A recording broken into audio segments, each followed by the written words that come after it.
Welcome to the Freak Show, fellow freaks. I'm Matthew Brockmeyer. And I'm Krista Carmen. And this is Murder Coaster.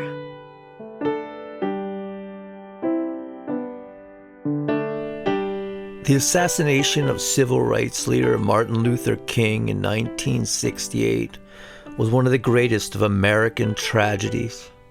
A truly horrific moment in time when a man of nonviolence and love, a man who'd fundamentally changed the world for the better, was gunned down before his 40th birthday. Today we tell the tale of his killer, James Earl Ray, a sad and pathetic excuse of a man as mysterious as he was confoundingly odd and sociopathic. His very motive up for debate and swollen with conspiracy theories, some of which have yet to be disproven. But today, we're going to mostly skirt the speculation and innuendo to bring you the cold, hard facts and the strange tale of how the tragic intersection of these two men came to be. Ladies and gentlemen, we present to you the truly bizarre and fundamentally American story of James Earl Ray and the assassination of the Reverend Dr.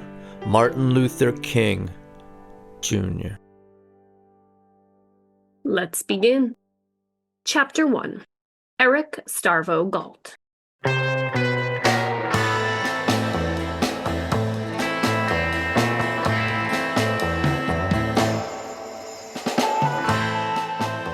Eric Galt was thinking about getting into the pornography business. So he bought himself a camera, a Polaroid 220, and hired a 23-year-old sex worker named Manuela from Puerto Vallarta's largest brothel, found a secluded beach, and began to photograph her. It was a sun-kissed and beautiful day in November of 1967 as the cobalt waters of the Pacific Ocean lapped at the sandy beach. Hard to believe just a few months earlier he'd been locked up in the Missouri State Penitentiary, a place known as the bloodiest 47 acres in America, a place they said was impossible to escape from. But he'd done it, planning his escape for years, using connections from his crystal meth business to bribe the right people, and secreting himself in a crate of bread that was transported from the prison bakery. Everyone claimed it was impossible, but in the end, with all the right planning, it had been relatively easy to escape from the prison. The plan had gone flawlessly.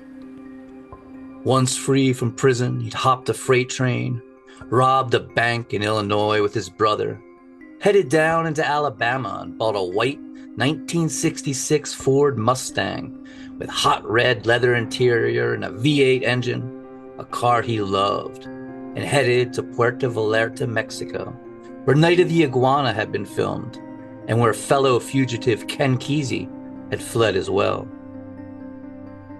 But besides being fugitives involved in the drug trade, Ken Kesey and Eric Galt had nothing in common. Ken Kesey was a world-renowned novelist and beloved California hippie who thought LSD could change the world. Eric Galt, a Southern bigot and speed freak, and a loner who read The Thunderbolt, a magazine so racist it claimed Hitler was too moderate. Crime was his life, crime and racism. He was from a family of criminals. His father, who went by the nickname Great Dane, raised him and his brothers as outlaws on the run. Both his brothers were involved in the underworld as well. Thieves, con men, drug dealers. It was the only life he'd ever known. In prison, a psychiatrist called him a sociopathic personality who is severely neurotic. He was, in many ways, a walking contradiction. A drug-addled speed freak that pretended to be staunchly conservative, a degenerate sex fiend who claimed moral high ground, a fastidious dresser and neat freak who lived in filth and squalor, there was no truth to him. He spouted lies nonstop, calling himself a journalist and writer, a photographer, a filmmaker, a political analyst, a big game hunter. Whatever untruth was handy at the moment. Even his name was a lie that he had stolen. And it's believed he may have chosen Eric Galt because of Ayn Rand's novel Atlas Shrugged, the first line of which is, "Who is John Galt?" His real name was James Earl Ray. James Ray looked at the image forming on the Polaroid picture of the Mexican prostitute lounging on the beach. No, it just didn't look right. He was trying to make the image look like the shots he'd seen in pin-up magazines. That utterly sexy and enticing look, teasing and alluring. But he couldn't make it happen on the beach. So James Ray brought Manuela to his Mustang, had her sit behind the wheel with her feet on the dash, hike up her skirt. But that wasn't working either, so he began to angrily tear the photographs up. Manuela frowned. She spoke no English, and he spoke no Spanish. But they struck up a friendship after James became a repeat customer at the brothel where she worked. The unlikely pair, a deeply racist meth dealer and a Mexican prostitute, then went to the Casa Susana Cantina, a place where they often had dinner.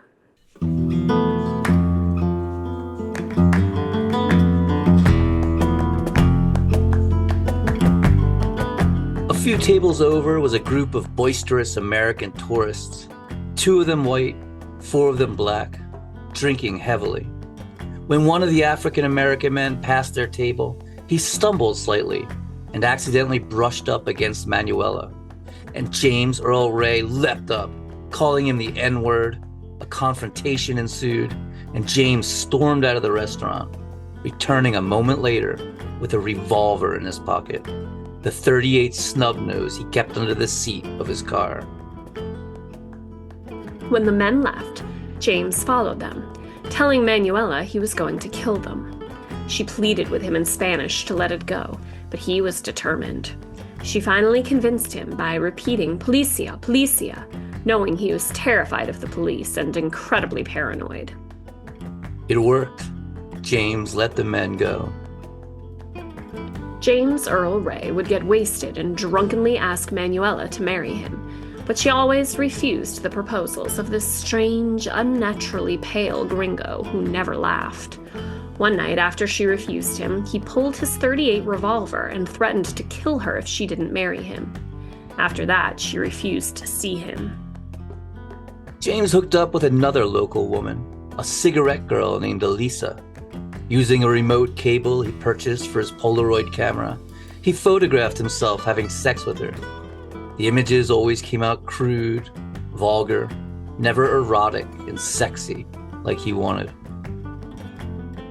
He also took photographs of his own face, studying the contours and features, wondering how he could change them, make himself invisible. James Earl Ray then went to Yalapa, a fishing village with no electricity or roads, accessible only by boat, that was rumored to grow the best marijuana in Mexico. He bought a few pounds of weed, went back to Puerto Vallarta, carefully filled the inner tube of his spare tire with the cannabis, and drove north on Highway 15, following the coast through Mazatlan, La Cruz, eventually taking Highway 2 east into the Baja Peninsula and to Tijuana, where he crossed the border into the United States. Chapter 2: The Memphis Garbage Workers.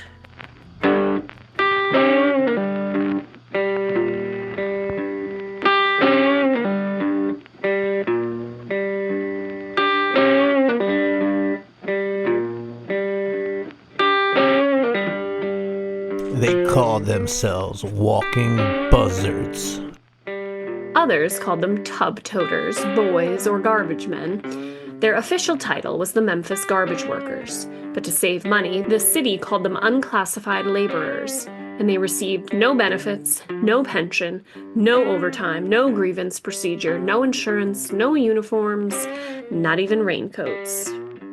They wore the threadbare hand-me-downs kind families left on the curb for them, and whatever they wore was soon infused with garbage, the liquid from the heavy bins leaking out and covering them. The Office of Public Works offered no form of laundry for them, nor a place to shower and change. They were expected to wash and supply their own work clothes and clean themselves at home.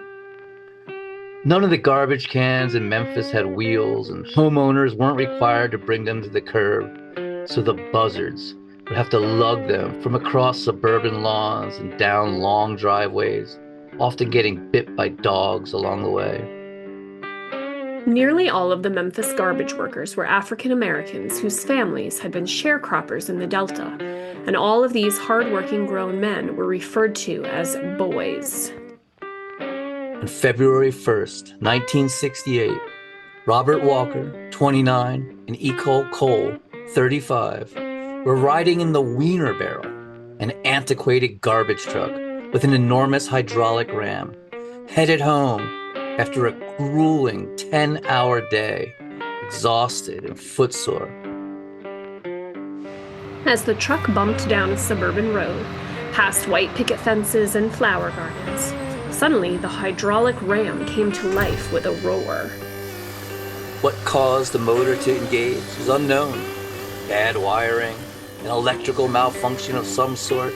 Some even theorized lightning. But whatever the reason, the compacting motor engaged, turning, grinding, squeezing, groaning, and grasping both Robert Walker and Ecole Cole in its grip of mashing iron and steel. The driver slammed on the brakes, ran to the engage button, frantically pressing it, but the motor would not stop.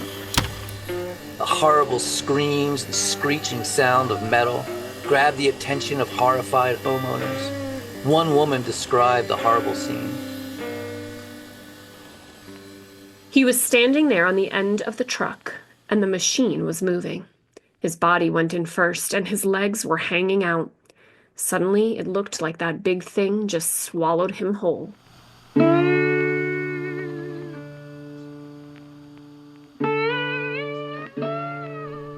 Both Robert Walker and Ecole Cole were crushed to death by the antiquated garbage truck known as the Wiener Wagon.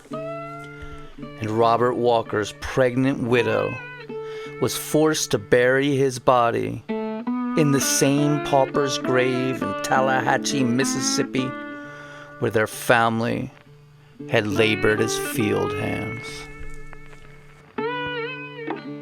But the press couldn't care less. What's two dead garbage workers and their bereft, grieving family when the king of rock and roll, Memphis's own Elvis Presley, had a baby? Yes, an hour after their deaths, Priscilla Presley gave birth to Lisa Marie, a bona fide press sensation, eclipsing any mention of two dead garbage workers. But the deaths of the two Memphis garbage workers had caused a swelling catalyst for the city's sanitation, sewer, and drainage departments. And a week later, 1,300 of them went on strike. They wanted better pay, better hours, the right to organize, and a procedure for resolving disputes. They wanted to be recognized as working professionals and not referred to as boys. The city refused to even acknowledge them and set to hiring scab workers, white guys who had to have police escorts. But these new workers couldn't keep up, and soon garbage was piling up all over the city. The mayor, Henry Loeb III, accused the striking workers of breaking the law.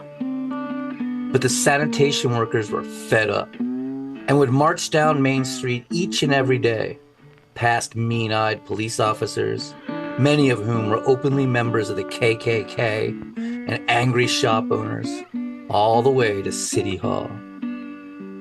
By February 15th, there was 10,000 tons of trash on the streets of Memphis. On February 22nd, workers and supporters held a sit-in at City Hall asking the mayor to acknowledge their union. He refused, and on February 23rd, there was a large protest, which devolved into a mini riot. A local Memphis minister named James Lawson took on the case.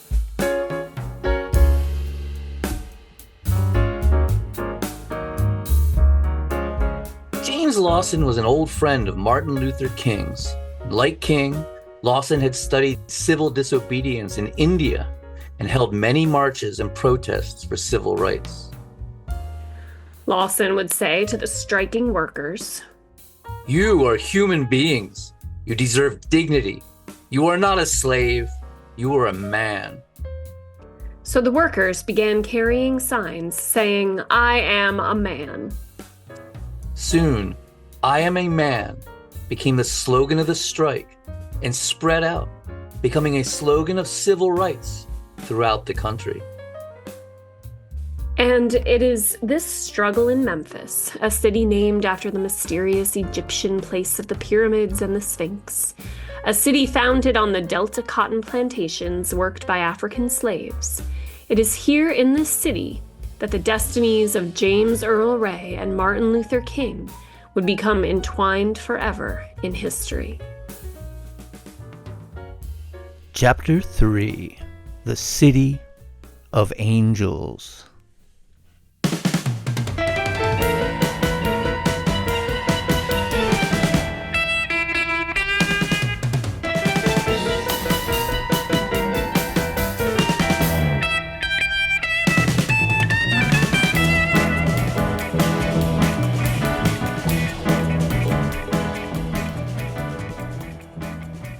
On November 19, 1967, James Earl Ray arrived in Los Angeles and got himself a room at the St. Francis Hotel on Hollywood Boulevard, paying $85 for a month's stay in room 403. He spent his evenings in the downstairs bar, the Sultan Room, watching prize fights and nursing 6-cent drinks. He sold his weed, shot up speed, listening to Johnny Cash on his Channel Master transistor radio, which he'd actually smuggled with him out of prison.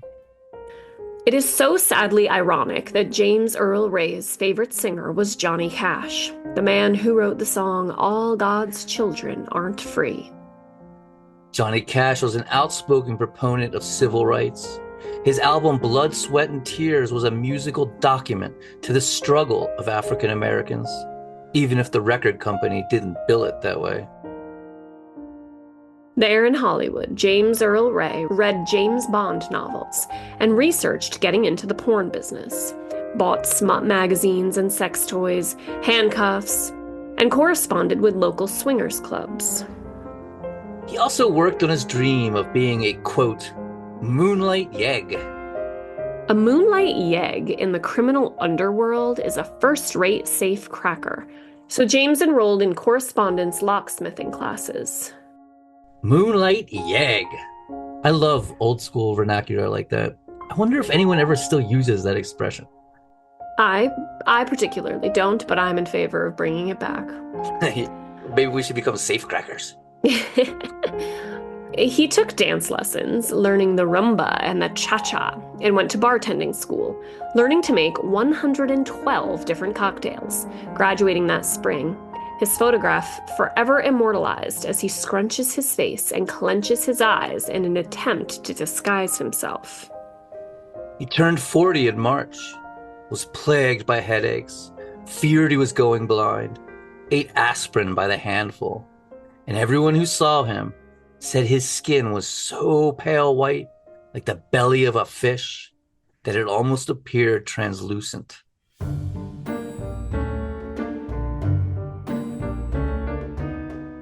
He studied hypnotism, hoping he could learn to put people in a trance through eye contact, like a vampire. He sought out plastic surgeons. His suit was cheap, but always immaculately clean. His alligator shoes were fake, but they were always highly polished.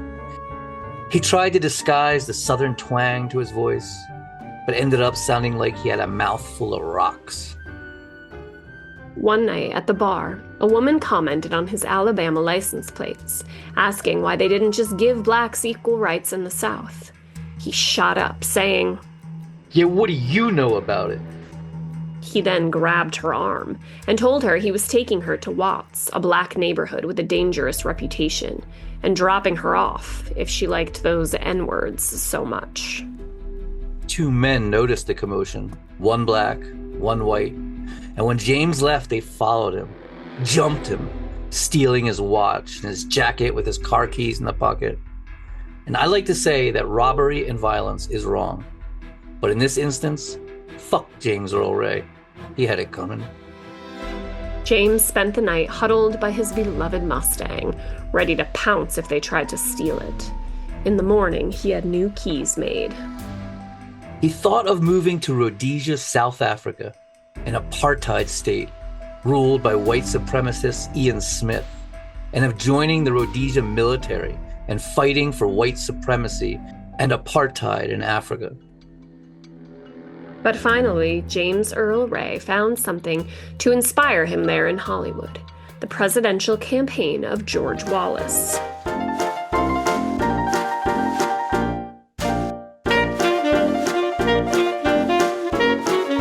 George Wallace was the white supremacist former governor of Alabama, who, while being inaugurated in 1962, had famously stated, "In the name of the great people that have ever trotted the earth, I draw the line in the dust and say, segregation now, segregation tomorrow, segregation forever."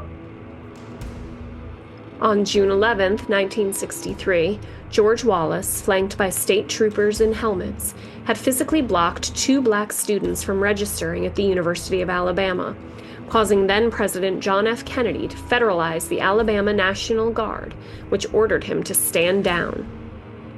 George Wallace was a celebrated racist and bigot whose biggest enemy was Martin Luther King, whom he called a communist agitator, phony, and fraud. King himself called George Wallace, quote, "perhaps the most dangerous racist in America today." And now George Wallace was running for president. And in the fall of 1967, he set his sights on getting the notoriously difficult California ballot for the June primaries, which required he gather 66,000 signatures in the state, a feat many said was an impossibility. So hundreds of devoted volunteers poured into Los Angeles from Alabama to get the required signatures, as Wallace himself crisscrossed California, speaking at hundreds of rallies and fundraisers. And so, James Earl Ray became a devoted campaign worker for George Wallace, working the phone lines, trolling taverns, handing out leaflets, buttonholing strangers. While today California is seen as the bastion of liberalism and acceptance, this was not so in the 1960s. California is the land where Nixon and Reagan came from, and there was a strong conservative and racist bent to it. Los Angeles, in particular, was known for being incredibly racist, and George Wallace not only easily gathered the necessary 66,000 signatures, but over 50,000 extra, nearly doubling the required number. George Wallace was jubilant, exclaiming, "The experts said it couldn't be done, but if you can get on the ballot in California, you can get on the ballot of any state in the Union." After the success of the Wallace campaign, James Ray went to a plastic surgeon and had his nose sculpted, making the tip less bulbous, telling the doctor he was an up-and-coming actor, having appeared in numerous television commercials. After the operation, cocaine strips were packed in his nostrils, which he must have enjoyed being a speed freak, and he went back to his room, stripped the bandaging, and worked at bending his nose off to the side. Ugh. After the stitches were removed, he never returned to the doctor, who wanted to take an after picture. The doctor would later say, "I'm a fairly observant person. Faces are my business. But what amazes me is that, try as I might, I cannot remember anything at all about Eric Galt." At the same exact time, only a few miles from the St. Francis Hotel, the Reverend Dr. Martin Luther King Jr., the champion of civil rights who was a nemesis to both James Earl Ray and his beloved George Wallace, was also staying in Los Angeles.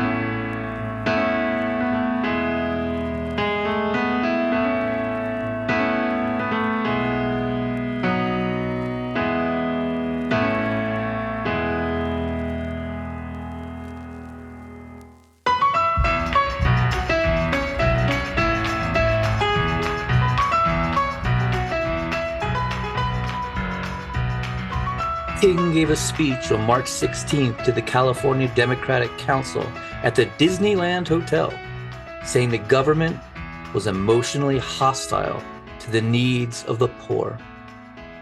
On March 17th, Dr. King gave a sermon on the meaning of hope, saying hatred, practiced by both whites and blacks, had become a national disease, saying, quote, "Hate is too great a burden to bear. I can't hate." Afterwards, Reverend James Lawson in Memphis telephoned Dr. King in Los Angeles, telling him about the garbage strike, asking him to come to Memphis and give a speech. And King agreed, much to the chagrin of his staff, as he already had a terribly busy schedule. But King said James Lawson was an old friend, and what was just one little speech?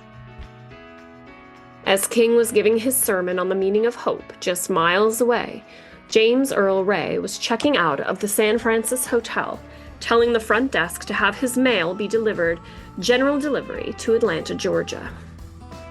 And oddly enough, it appears James Earl Ray had never been to Atlanta before in his life.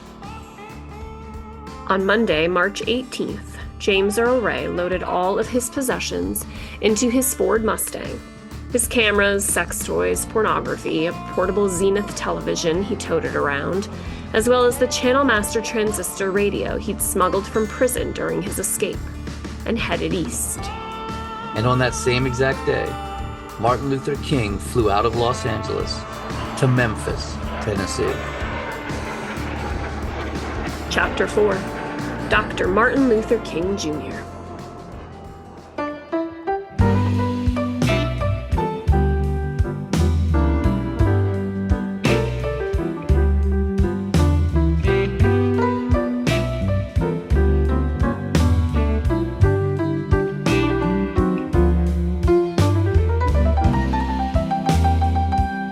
By 1967, Nobel Peace Prize winner and champion of civil rights, Dr. Martin Luther King was seen as past his prime. He was seen as washed up and out of touch. For the first time in a decade, he was not listed in the Gallup poll's 10 most popular Americans. He was persona non grata at the White House for his views on the Vietnam War. And 2 years earlier, when he'd shown up at the Watts riots to try to quell the storm, the black folks there had actually booed him. Young African Americans mocked him, saw him as an out-of-touch Southern preacher. Nonviolence wasn't working. Now the slogan of the movement was, by any means necessary, and black power radicals like Stokely Carmichael and H. Rap Brown were coming to be the new black leaders. But King himself felt on fire and filled with passion. Martin King had been jailed 18 times. His house had been firebombed. He'd been shot at, stabbed by a deranged woman, punched in the face by a Nazi, hit in the head with a rock, and every single day there were multiple death threats made against him. But he wasn't slowing down. In fact, he was more pumped than ever. As he himself described it, "I am on fire with this thing." He had a new cause he was fighting for that transcended race, that of poverty. He wanted to return to the Washington Mall where he'd given his triumphant "I Have a Dream" speech and bring an army of the poor, including all races and cultures, various Native American tribes, white folks from Appalachia, Chicanos, Puerto Ricans, even Inuits from Alaska, who'd live there in a vast shanty town, demanding health care, access to better education, and a guaranteed minimum wage. That is pretty fucking punk rock. Remember the Occupy Wall Street protests? You remember that shit? Yeah. I had a bunch of friends there. My friend Amanda helped run the medical tent. No one ever talks about Occupy Wall Street anymore. I don't know why. Yeah, that's very strange. I haven't heard that mentioned in a long ass time. It was after the horror of the riots in Detroit that King became convinced that this poor people crusade was the new cause, a universal cause of basic human rights. His entire thinking had become radicalized. As he said, I think you've got to have a reconstruction of the entire society, a revolution of values.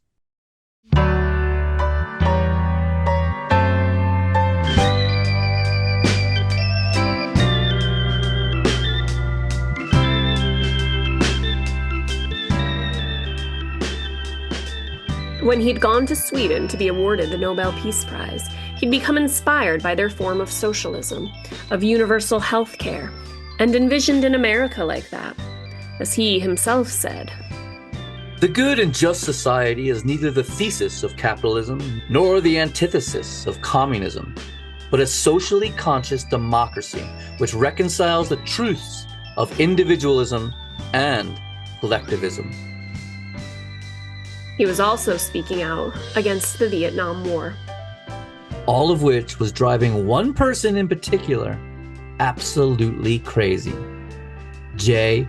Edgar Hoover, the longtime head of the FBI. Hoover had always been suspicious and antagonistic toward King, being long convinced he was a secret communist and working with the Soviet government, all of which was decidedly untrue.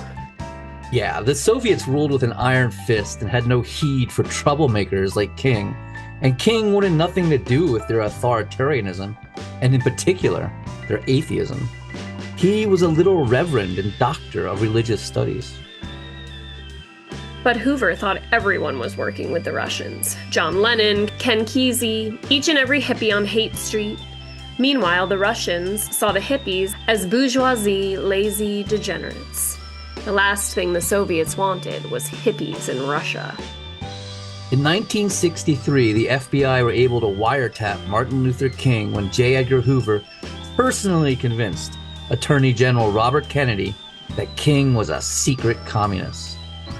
Countless tax dollars and years of work went into this investigation, and nothing came of it. As King himself said, there are as many communists in the freedom movement as there are Eskimos in Florida. But while Martin Luther King wasn't a communist, he was a human being, and had the flaws of a human being. He liked to drink and smoke and curse, and he liked the ladies. Really liked the ladies. And the ladies, well, they liked him too. They taped him having sex in a Washington hotel, using all kinds of dirty talk, which Hoover said proved he was a no-good degenerate. It's not cool to cheat on your wife, but there's nothing wrong with dirty talk. Very safe and fun way to spice it up. And King was a great speaker. I bet the woman he was with fucking loved it. Take me to the promised land. Hoover took to calling King a, quote, tomcat with obsessive degenerate sexual urges. Comically, some of the same FBI agents were also bugging the hotel rooms of Malcolm X. And they were very disappointed to find that he just prayed, read, and called his wife on the phone all the time. Boring. Unable to brand King a communist, the FBI personally took to trying to covertly destroy his life, sending his wife letters detailing his escapades with other women, even sending her the tape of him talking dirty while having sex. The FBI went so far as to send King a letter urging him to commit suicide, writing to him, quote, King, look in your heart. You know you are a complete fraud. No person can overcome facts, not even a fraud like yourself. Lend your sexually psychotic ear to the enclosure. You will find yourself in all your dirt, filth, evil, and moronic talk exposed on the record for all time. I repeat, no person can argue successfully against facts. You are finished. King, there's only one thing left for you to do. You know what it is. There's but one way out for you. You better take it before your filthy, abnormal, fraudulent self is bared to the nation.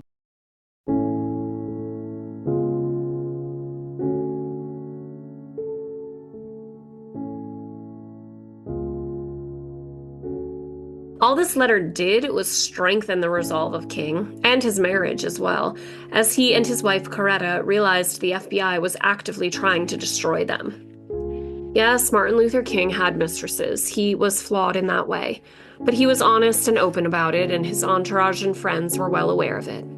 As King told a friend, "They're out to break me, but what I do is only between me and my God."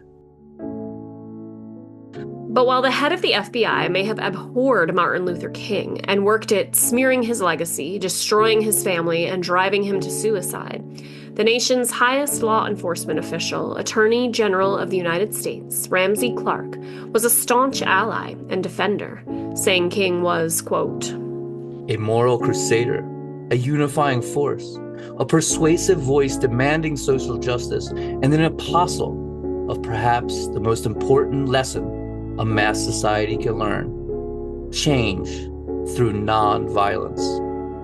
And for years, Ramsey Clark and his office kept tight taps on every alleged plot and rumored bounty on Martin King.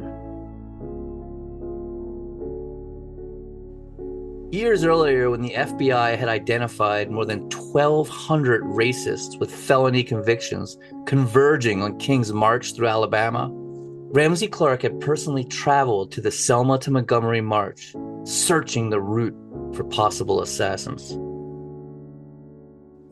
Clark was terrified something might happen to Reverend King in Alabama and searched for him, finally finding him asleep in a tent. As Clark would later say, "Here we all were, biting our nails, and he was just sleeping like a baby. That man knew no fear. He literally walked in the valley of the shadow of death. I came to respect that. We must create a reverence for life and seek gentleness, tolerance, and a concern for others. A humane and generous concern for each individual will do more to soothe and humanize our savage hearts than any police power that man can devise." all of which led Hoover to think Attorney General Ramsey Clark was soft on crime, communism, and civil unrest, calling him a jellyfish and a marshmallow, their relationship becoming so strained that the two didn't even talk to each other. And so, the two biggest heads of law enforcement in the federal government, one wanted to destroy Martin Luther King, one wanted to save and lionize him. This really displays the dichotomy of America in the 1960s. Chapter 5: Alabama Getaway.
Took James Earl Ray 4 days to drive from Los Angeles to Selma, Alabama, signing in to the Flamingo Hotel as Eric S. Galt.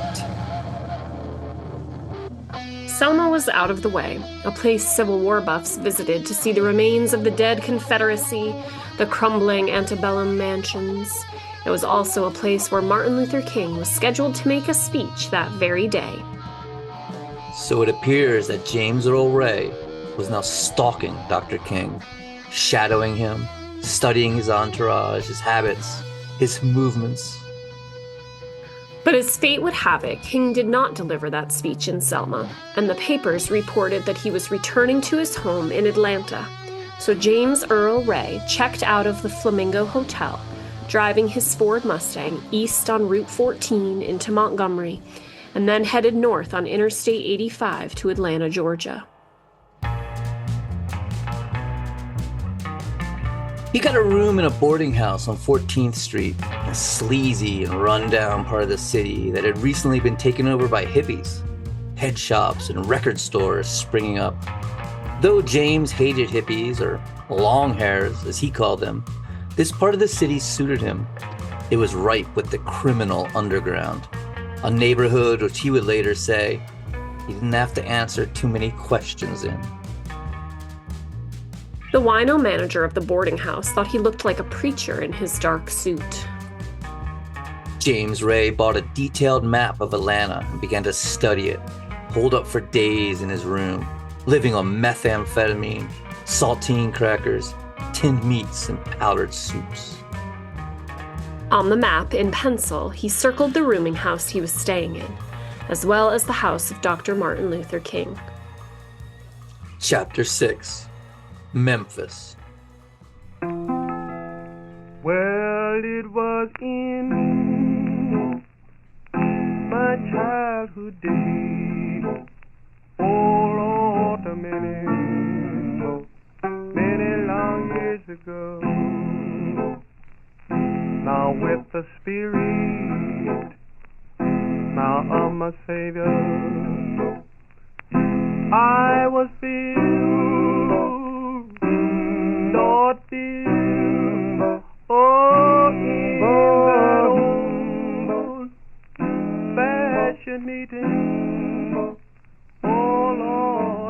on March 18th, 1968, Martin Luther King arrived in Memphis, Tennessee, to make a quick appearance, showing his support for the striking garbage workers, and give a speech at Mason Temple, a huge Pentecostal church.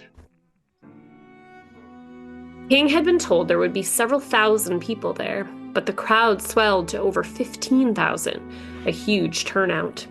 King addressed the striking sanitation workers, saying, "You are demonstrating that we are all tied in a single garment of destiny. You are reminding not only Memphis, but you are reminding the nation that it is a crime for people to live in this rich nation and receive starvation wages. We built gigantic buildings to kiss the sky, gargantuan bridges to span the seas. Through our spaceships, we carve highways through the stratosphere. Through our submarines, we penetrate oceanic depths. But it seems I can hear the God of the universe saying, even though you've done all of that, I was hungry, and you fed me not. I was naked, and ye clothed me not." King had assured his friends and colleagues that he would just make one little speech in Memphis. But buoyed by the huge turnout and the love he felt, King then told the jubilant crowd that he was coming back to conduct a massive march on behalf of the garbage workers, saying, "I will lead us through the center of Memphis." The crowd went wild. And so, the March in Memphis came to be. And on March 28th, 1968, Martin Luther King returned to Memphis to lead a march through the city in support of the striking workers. But immediately he felt something was just plain wrong. The atmosphere was not the same. There wasn't that feeling of love. It was tense, the people pushy. Folks swarmed him, stepping on his feet. People were drunk, openly carrying liquor, screaming, "Black Power!" One guy was even carrying a noose. Bringing a noose to a non-violent demonstration is a definite no-no. And there were no marshals. King wondered, where are the marshals? At that time, there was a black militant group in Memphis called the Black Organizing Project, though everyone knew them as the Invaders, a name they took from a TV show in which aliens passed as humans by day, but remained totally different when together at night. They were much like the Black Panthers, didn't believe in nonviolence. They were seen as thugs and a gang by the white establishment. But the truth is, they were highly intelligent radicals, namely Kobe Smith, an honors student and one of the first 2 black students at Rhodes College, Charles Cabbage, a Morehouse College political science graduate, and Calvin Taylor, a University of Memphis journalism graduate. They debated political philosophies, quoting in equal measure the Bible, Gandhi, Cleaver, Mao, and the U.S. Constitution. The local kids in Memphis, they were heroes, standing up to the establishment, and the teenagers were all thinking that this march was going to be the day, the big day, to go wild, to stick it to the man. And 22,000 high school students skipped school to attend the march, many wearing Invaders t-shirts. And many of these youngsters were obnoxious, rowdy, and very, very angry.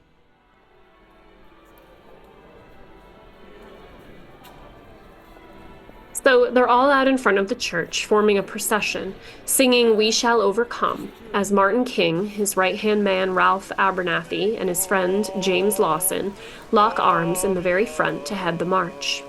Behind them are the striking workers with their picket signs, and behind them is an unruly mob of teenagers.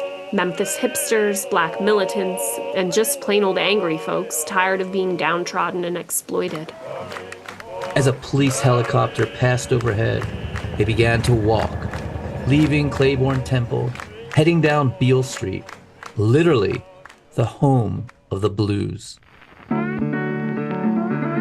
Congress making it the official home of the blues in 1977, a street of juke joints and bars, land of B.B. King, who as a youngster was called the Beale Street Blues Boy.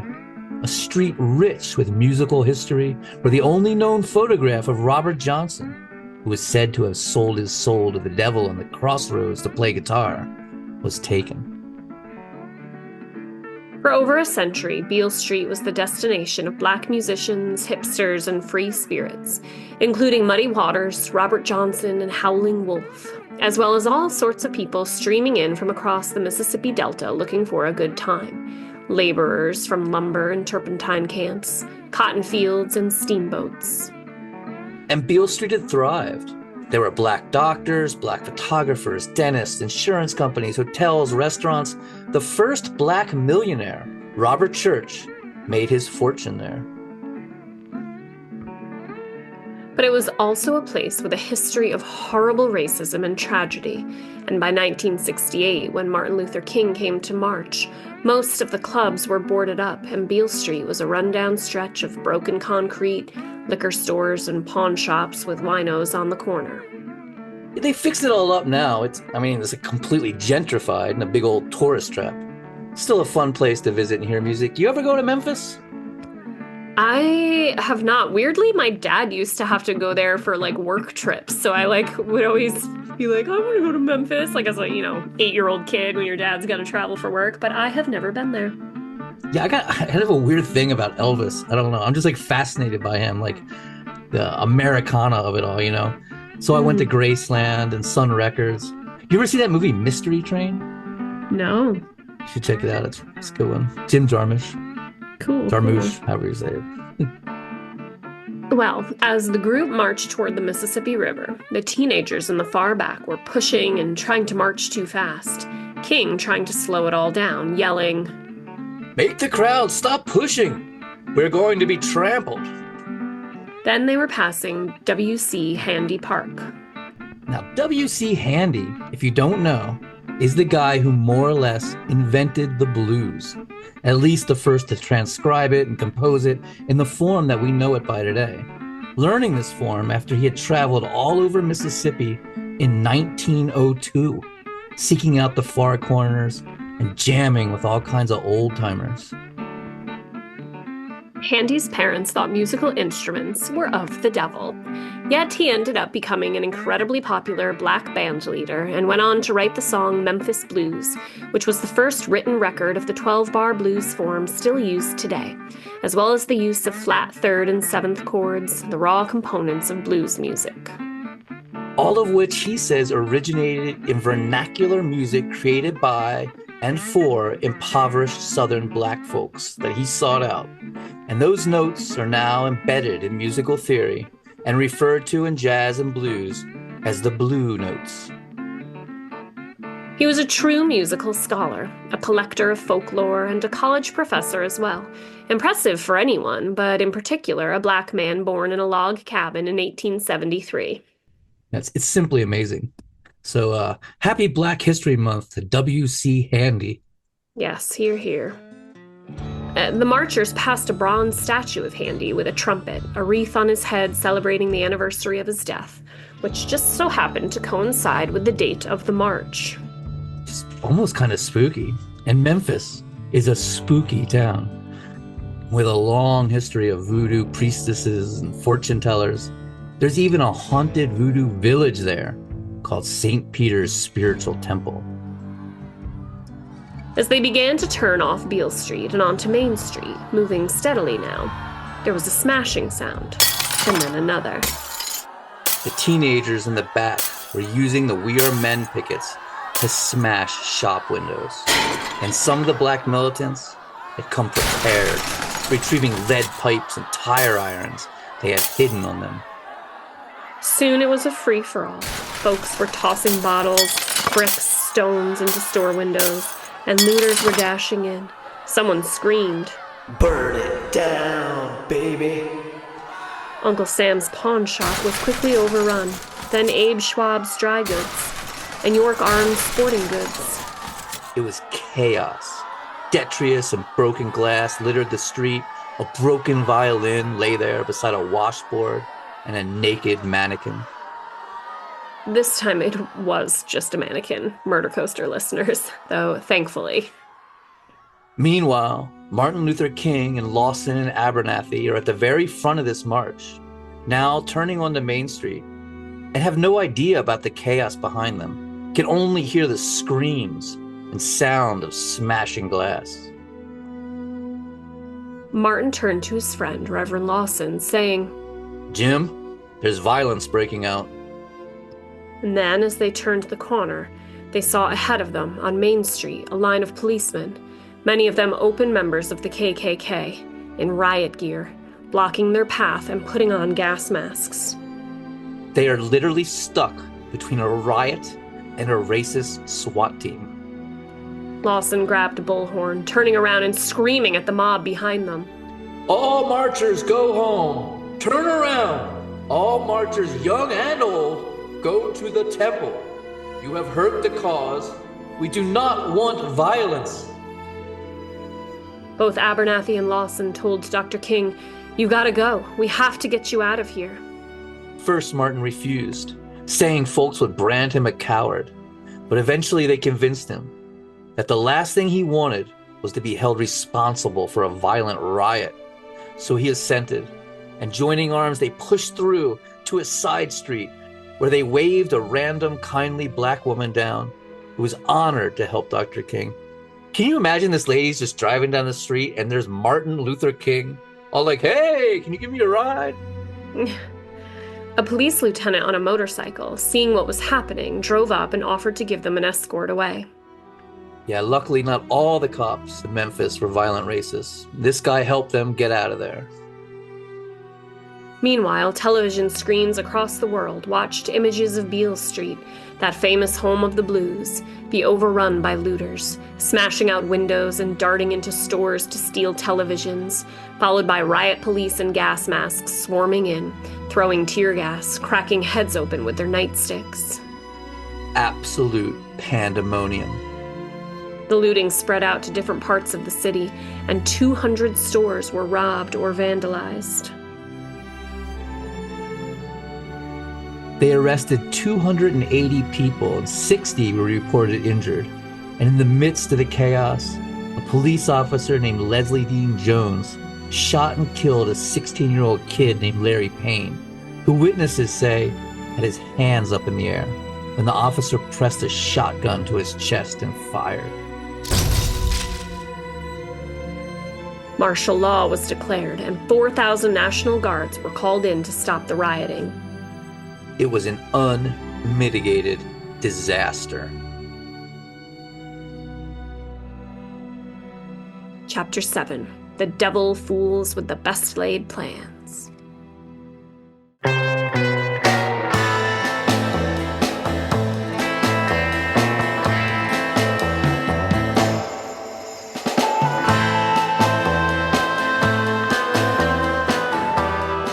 The day after the riot in Memphis, James Earl Ray walked into a Long Lewis hardware store in Bessemer, Alabama, going to the salesman who stood beneath a huge moose head mounted on the wall, asking, "What kind of high-powered rifles do you have?" "Oh, we got a few 30-30s. "I need something more powerful than that." "Well, that's the most powerful we got." "Well, if I was using, say, 155 grain bullets, how many inch drop do you think they would have at 50 yards? 50 yards? Well, I don't rightly know." "What's the knockdown power?" "Geez, mister, I'm just not sure." James Earl Ray glanced up at the moose head and pointed, saying, "I once tried to take down a moose, but I missed." Then he left the store. The storekeeper was left with the feeling that he was lying about having hunted moose or any big game at all. James Earl Ray then drove to a large sporting goods store in Birmingham called the Aero Marine Supply Company that boasted the South's largest selection of firearms. James strolled up to the counter asking, "Let me look at that Winchester there." It was a bolt-action Model 70 .243 calibered rifle designed for shooting deer at mid to long range. Ray looked at several rifles, finally settling on a Remington Game Master .243, asking the salesman to attach a Redfield variable scope to it. He then purchased a few boxes of ammunition, signing the sales slip, "Harvey Lohmeyer of 1907 South 11th Avenue, Birmingham, Alabama," and paid all in cash. But just a few hours later, he called the store and said he wanted to exchange the rifle, saying, "My brother says I got the wrong one. I'm going to need a heavier one." So the next morning, just as the doors were opening, James showed back up at the store, trading the .243 for a 30-06, same make and model of Remington Game Master.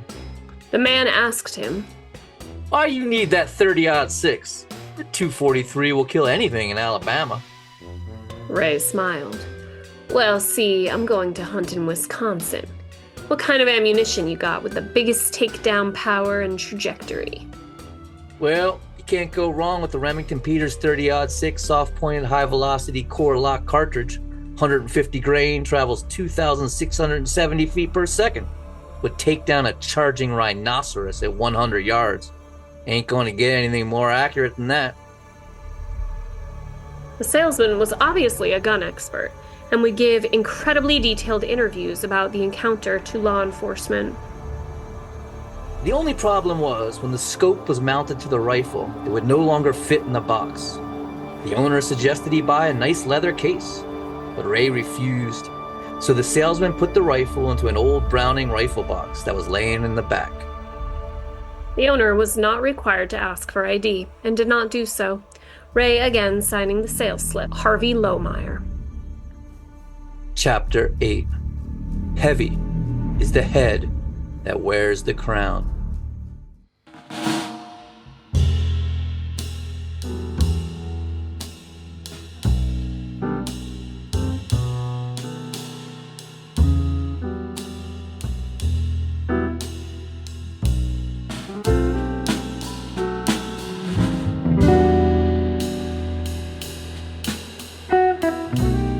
After the riot, the mayor declared Memphis to be in a state of civil war.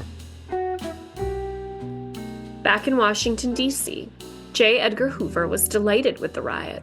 Now he could brand King as a violent instigator, and he sent a swarm of FBI agents to Memphis to dig up as much dirt on the whole fiasco as possible, with specific instructions to prove King was personally responsible.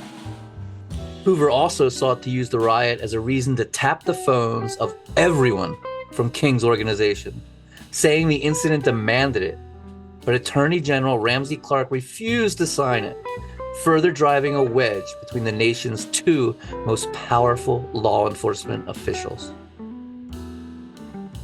Martin Luther King? Well, Martin had never been so depressed. He spent days in a Memphis hotel room, lying in bed under the covers, watching the events play and replay on television, chain-smoking cigarettes, unable to stir himself, nearly catatonic. All he'd worked and struggled for, risked his very life for, now seemed for naught.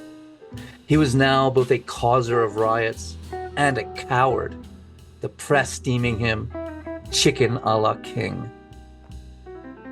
And to think he dreamed of a poor people's campaign, had wanted to form a literal city of poor people in the capital.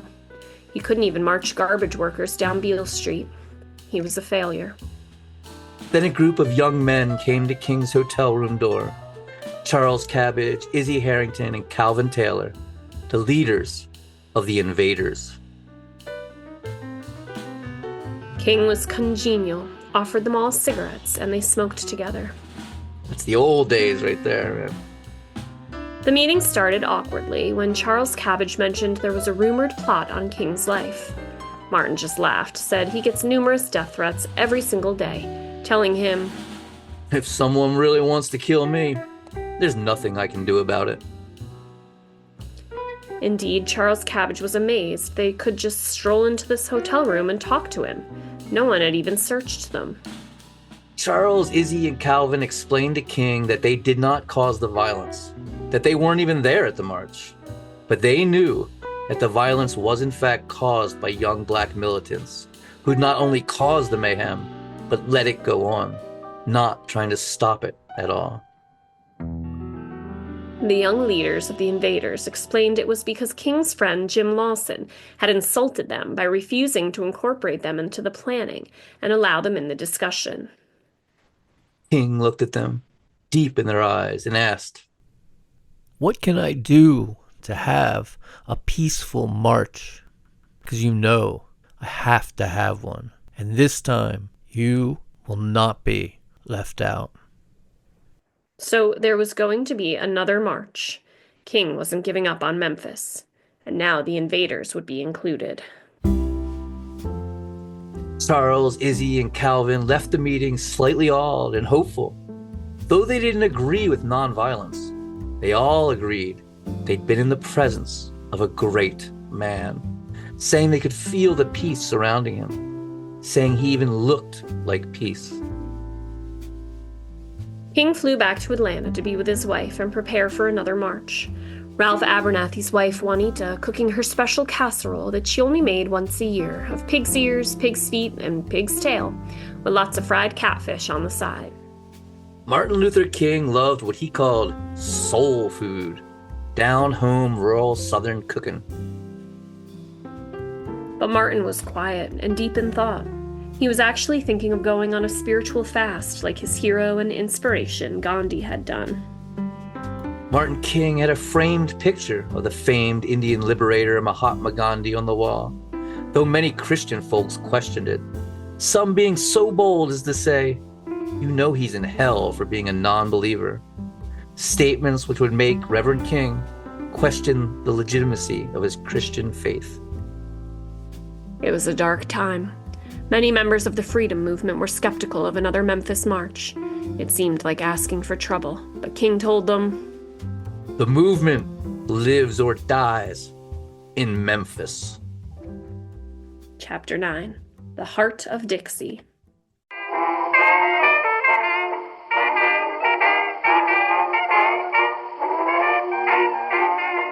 After purchasing his 30-06, James Earl Ray drove back to his boarding house in Atlanta, grabbing a copy of the Atlanta Constitution newspaper and seeing that Martin Luther King had vowed to return to Memphis in a few days for another march down Beale Street.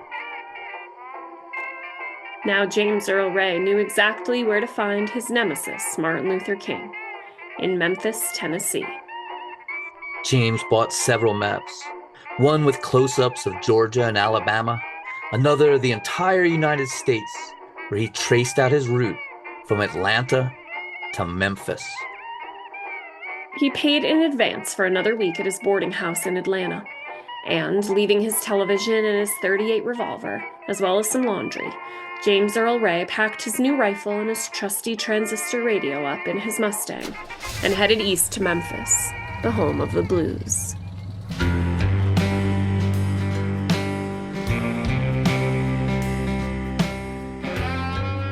He motored through the Georgia pines on Lee Highway, past abandoned farms and crumbling barns, that red soil, spring breaking out as the jasmine and wild cherry began to bloom.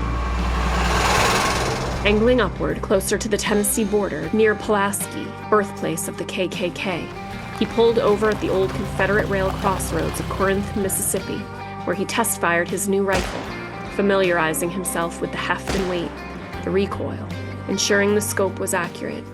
It was deadly accurate.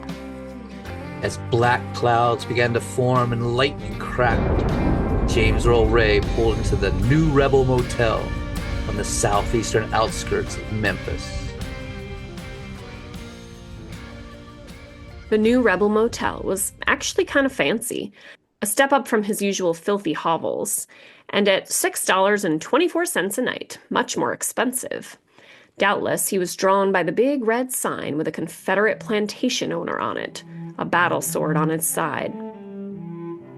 Chapter 10, The Return of the King.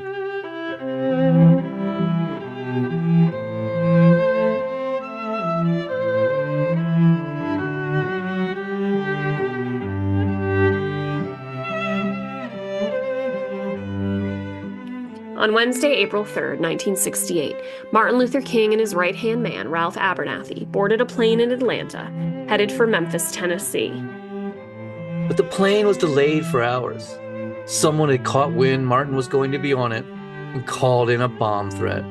So each and every piece of luggage had to be gone over. When they finally started taxiing, Martin turned to Ralph, laughed, and said, "Well, looks like they won't kill me this flight."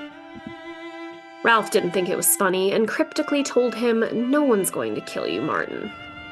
As Martin and Ralph stepped out of the airport in Memphis, the wind blew strong, heavy with rain, ominous clouds blotting out the sun. There were thunderstorms rolling in, and an actual tornado watch. Forlornly, a local funeral home provided a Cadillac and driver to chauffeur King through Memphis. The motorcade then drove down to 450 Mulberry Street, the Lorraine Motel, which today is the National Civil Rights Museum. The black-owned and run Lorraine Motel was beloved by King and filled with African-American history. Entertainers like Louis Armstrong, Cab Calloway, Nat King Cole, Aretha Franklin, and Otis Redding had all been guests at the motel. 2 famous songs had even been written there. Wilson Pickett's The Midnight Hour, it's a fucking awesome song, and Eddie Floyd's Knock on Wood.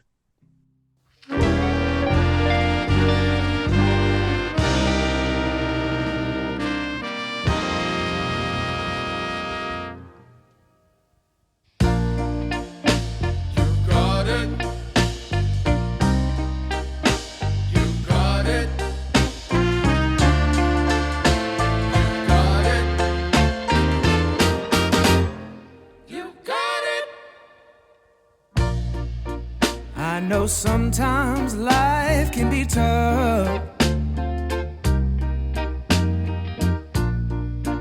and you feel like you just had enough.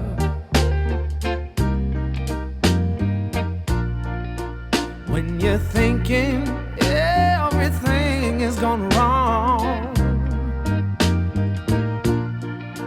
just remember that I'm here to cheer you on. Yeah, I wanna pick you up from the ground, let you know that I'm always around. 'Cause I know we can make it, yes we can make it if we try. Keep on trying. You got it. I believe in you. You got it. I know you got this. You got it. They had his favorite room all ready for him, number 306, a suite on the second floor, and the place was humming with activity. Many of King's freedom movement compatriots were there. There were invaders staying at the hotel, a documentary film crew from PBS, a New York Times reporter, and King's younger brother, A.D., was on his way as well, bringing with him one of King's mistresses, a beautiful state senator named Georgia Davis. And the press was there. NBC's Channel 5 action news cameras filming Martin as he walked along the balcony to his room.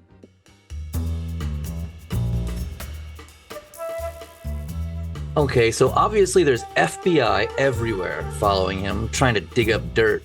But there's also two black undercover Memphis police officers, Detective Edward Redditt and Patrolman Willie Richmond, following him as well, trying to be discreet, especially since many in the black community consider them traitors to their cause.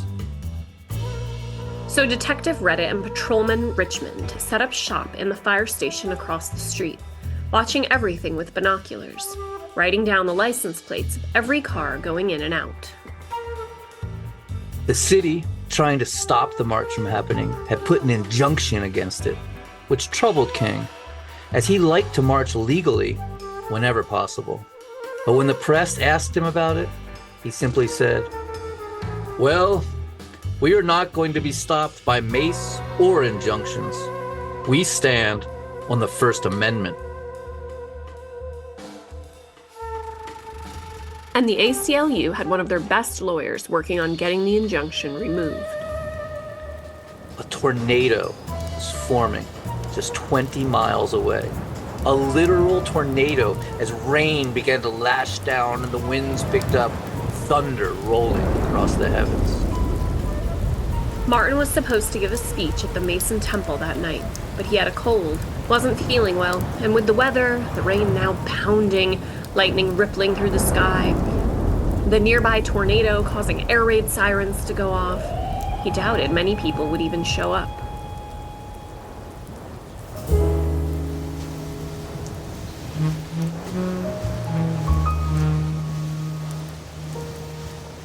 So King asked his lieutenant and right-hand man, Ralph Abernathy, to go speak instead. Ralph said, why not send Jesse Jackson, the young guy from Chicago? He loved to speak. No. Nobody else can speak for me but you, Ralph.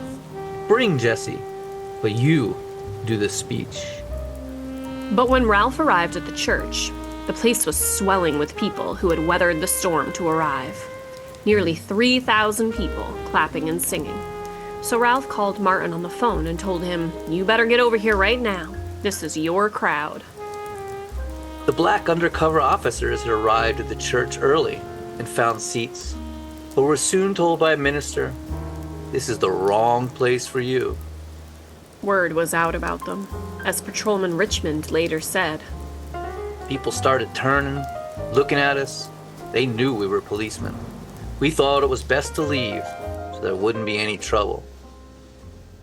Martin was just going to give a quick appearance, really just a courtesy call, let the younger guys do all the speaking. But all that changed when he arrived at the church.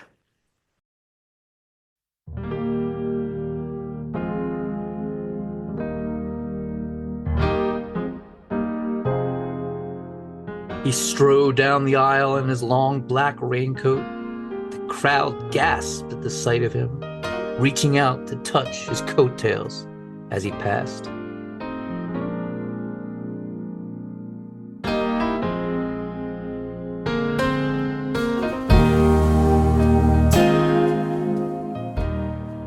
Martin Luther King stepped up to the podium with no notes, lightning rippling in the sky, the rain lashing. A shutter high in the gallery broke free and slammed with the lashing wind. And King spoke. Something is happening in our world. The nation is sick, and trouble is in the land. But the masses of the people are rising up, and their cry is always the same. We want to be free. Thunder roared. A shutter slammed in the wind. Let us develop a kind of dangerous unselfishness. We're not going to let any injunction turn us around. When I got into Memphis, some began to talk about the threats that would happen to me from some of our sick, white brothers. But that doesn't bother me. We've got some difficult days ahead. But it really doesn't matter now, because I have been to the mountaintop, and I don't mind. Like anybody, I would like to live a long life. Longevity has its place. But I'm not concerned about that now. I just want to do God's will. And He's allowed me to go to the mountaintop. And I've looked over, and I've seen the promised land. I may not get there with you, but I want you to know tonight that we, as a people, will get to the promised land. So I am happy tonight. I'm not worried about anything. I'm not fearing any man. Mine eyes have seen the glory of the coming of the Lord.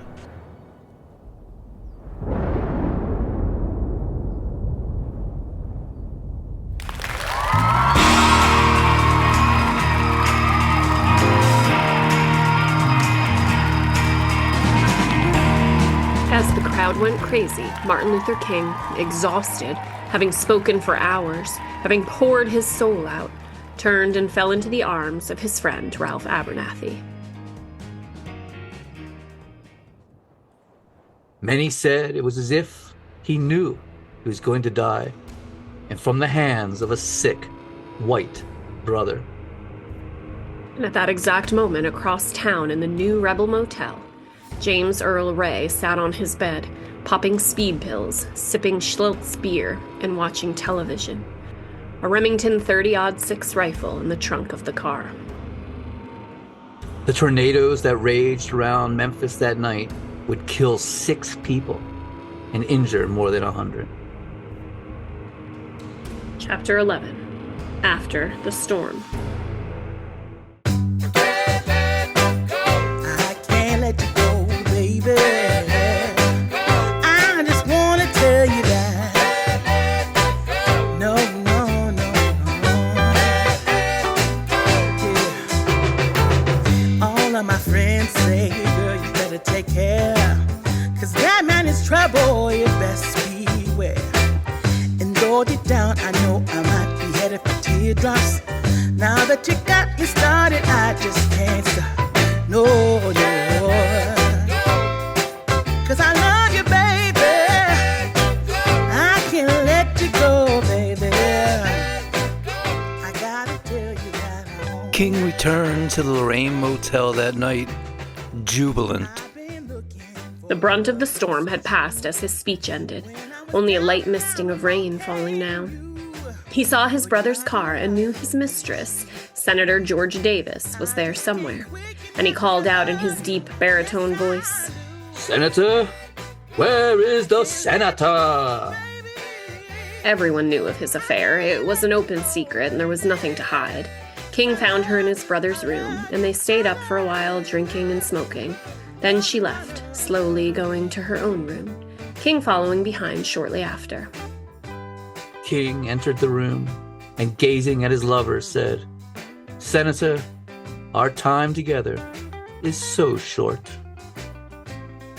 Georgia would later say about Dr. King, "I didn't idolize him like a lot of other people did. To me, he was just a man."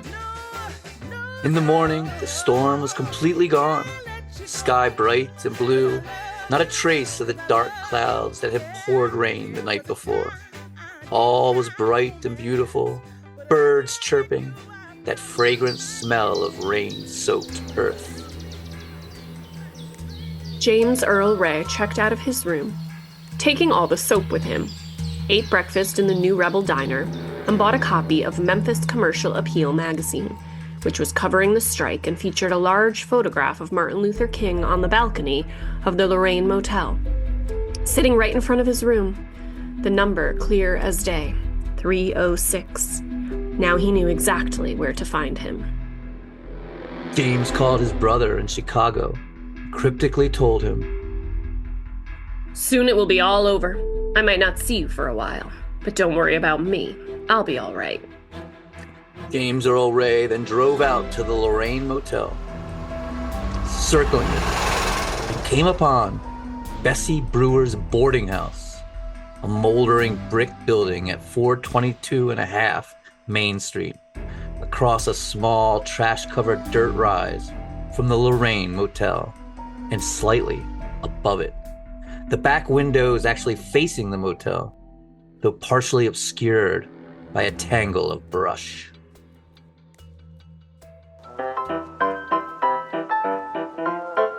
Bessie Brewer's boarding house would later be described as, quote, "a half step up from homelessness."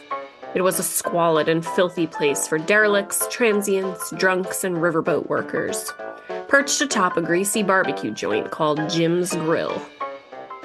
James stepped into the dingy office, a sign hanging saying, "No cursing or foul talk." Cursing was spelled wrong. The manager, Mrs. Brewer, had only been working there a month, the former manager now in jail after stabbing his wife. Mrs. Brewer eyed the newcomer, nice suit, clean, well-shaven, and wondered why he'd want a room in the dump. Mrs. Brewer took James Earl Ray to the best room in the boarding house, number 8, which had both a bathroom and a kitchenette, saying, $10.50 a week. You can cook in there." James Earl Ray poked his head in and looked around, noticed the windows facing towards the Mississippi River, and didn't face the Lorraine Motel. So he asked her if she had anything cheaper, saying he didn't plan on doing any cooking. She shrugged and took him down the hall, later saying he had a bizarre smirk on his face, as if he was forcing himself to smile and wasn't used to it. She took him to room 5B, which didn't even have a doorknob, just a twisted piece of coat hanger you jimmied to open the door. There was no bathroom, you had to use a shared one down the hall, but it had a window directly facing the Lorraine Motel. So he told her, "Yeah, this will do just fine." The last tenant had died in the room just weeks earlier. A door across the hall opened, and a man peeked his head out. Charlie Stevens, a disabled World War II vet with tuberculosis, who'd slipped into severe alcoholism. "Don't mind him," the manager told James. "He drinks too much." "Well," James said, "I take a beer once in a while myself." "That's fine. Just stay in your room and keep it quiet." James Earl Ray signed in under the name John Willard and paid in cash with a crisp $20 bill. There was no key to give him. You just twisted the bent coat hanger to get in. Chapter 12. The Fall of the King. Don't be sad, don't be lonely. Don't you know that I love you only? Just be mine, and I'll be yours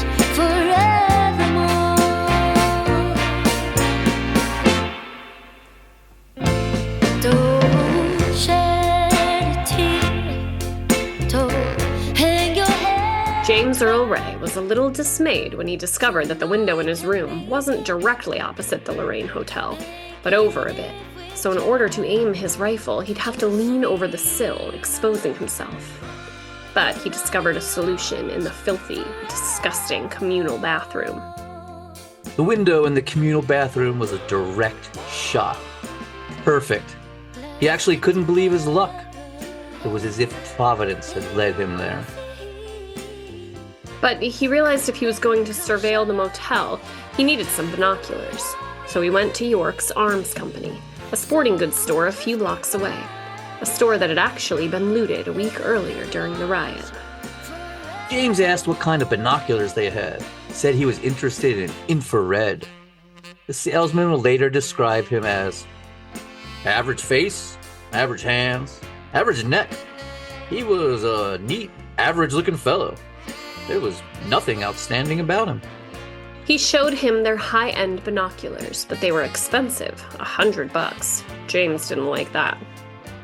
Then the shopkeeper remembered he had some Japanese imports in the window for half that price. They came with a black leather case and straps.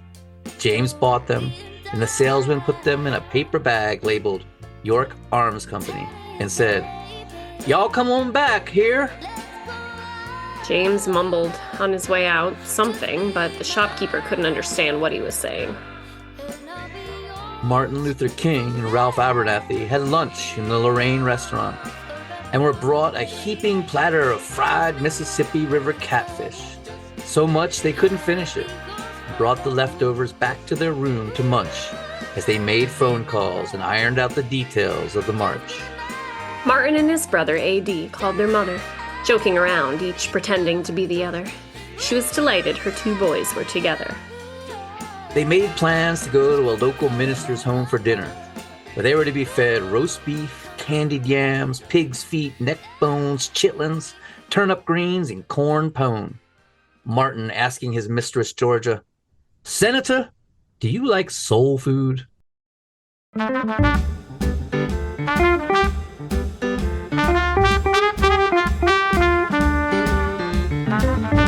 Then news came that the lawyer from the ACLU, after arguing with the judge for 8 solid hours, had finally had the injunction reversed, and the march could now legally go on.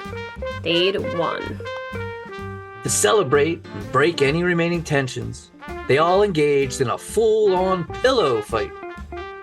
Over on Main Street, when James Earl Ray returned with his binoculars, he was dismayed to find he'd lost his parking spot, which abutted the rooming house. He was now forced to park 60 feet away by Knipp's Amusement Company, a shop that leased jukeboxes and pinball machines and sold second-hand records.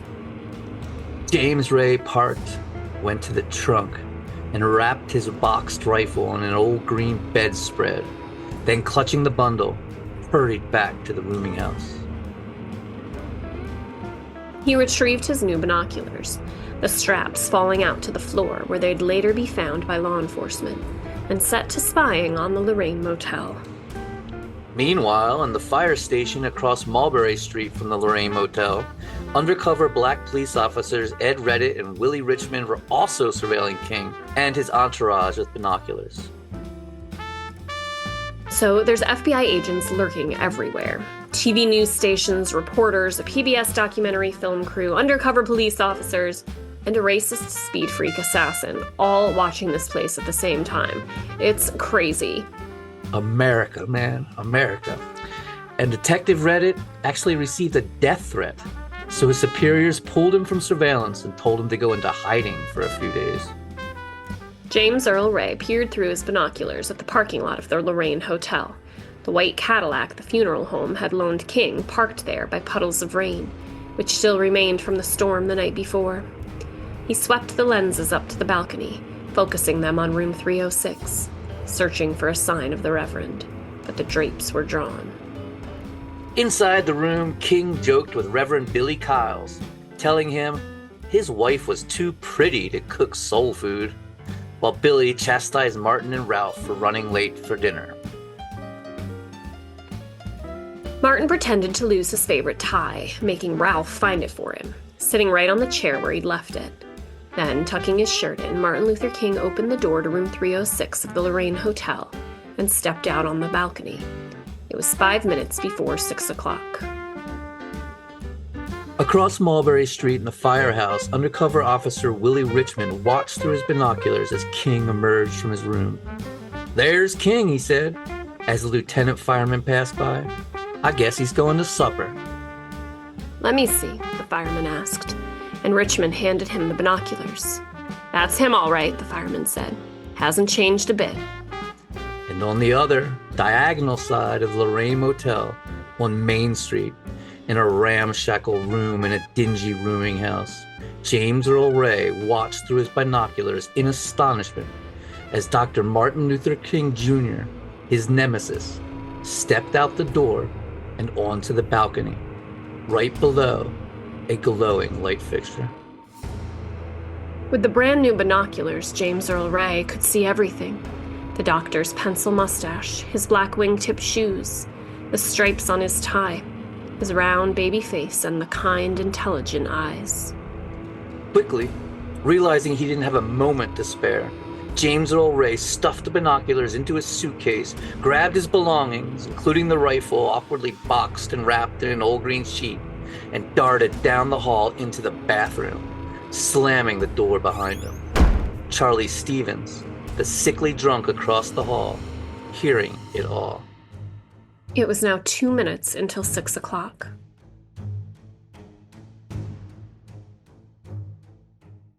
Martin Luther King stood on the balcony as evening descended, deeply inhaling the fertile scent of the Mississippi River only a few blocks away. The air was fresh and cool, a few scattered clouds passing by. He'd been offered a Memphis police detail, but had refused it, saying he'd feel like a bird in a cage. And no one in his entourage were allowed to have guns or weapons of any kind. His children weren't allowed to even play with toy guns. It was all part of his strict Gandhian principles of nonviolence. In Mrs. Brewer's boarding house, a 56-year-old laborer named Willie Anschutz went to the communal bathroom with some dishes to wash, but the door was locked. He came back 5 minutes later, but the door was still locked. Pissed off, he went to Charles Stevens' room, saying, "Who the hell's in the bathroom? He's been in there a while." Stevens replied, "The new guy from 5B, name's Willard." "Well, I gotta get in there." In the parking lot of the Lorraine Hotel, Jesse Jackson pulled up, wearing a brown turtleneck sweater and a leather jacket, looking more like a hipster Black Panther than a Baptist preacher. And King laughed at his young friend, invited him to the soul food feast being prepared for them, Jesse informing him he'd already been invited. Jesse introduced Martin to Ben Branch, a musician originally from Memphis who'd come from Chicago to play music for the sanitation workers. King shouted down to him, "I want you to sing for me tonight. I want you to do that song, 'Take My Hand, Precious Lord.'" "Take My Hand, Precious Lord" is a song which goes, "When the darkness appears and the night draws near and the day is past and gone, at the river I stand, guide my feet, hold my hand." "I want you to sing it like you've never sung it before," King shouted. "Sing it real pretty."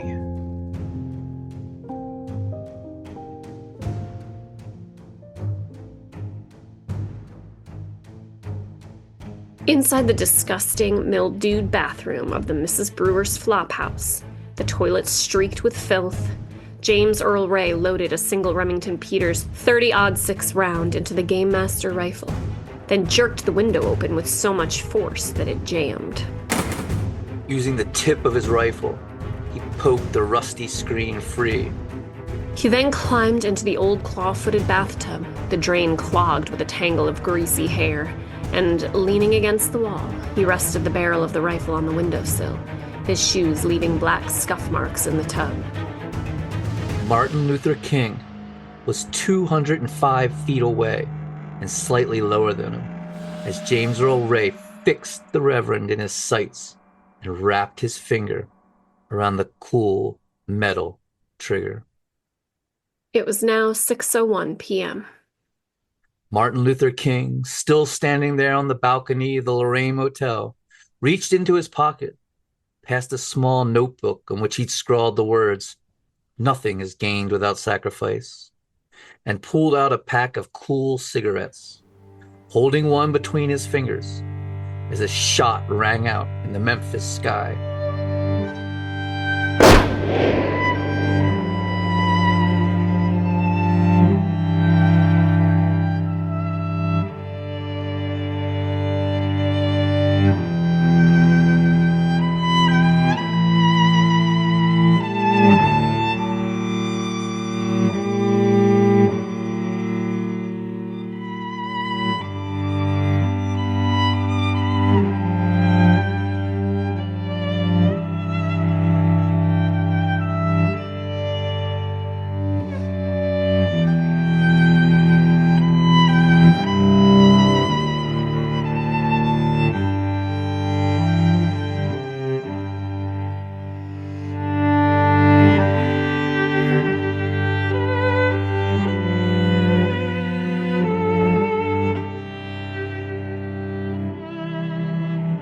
In the fire station across the street, undercover officer Willie Richmond thought it was just a car backfiring, but fireman George Linnecki, who was still watching through the binoculars, saw King fall backwards and tumble to the balcony floor.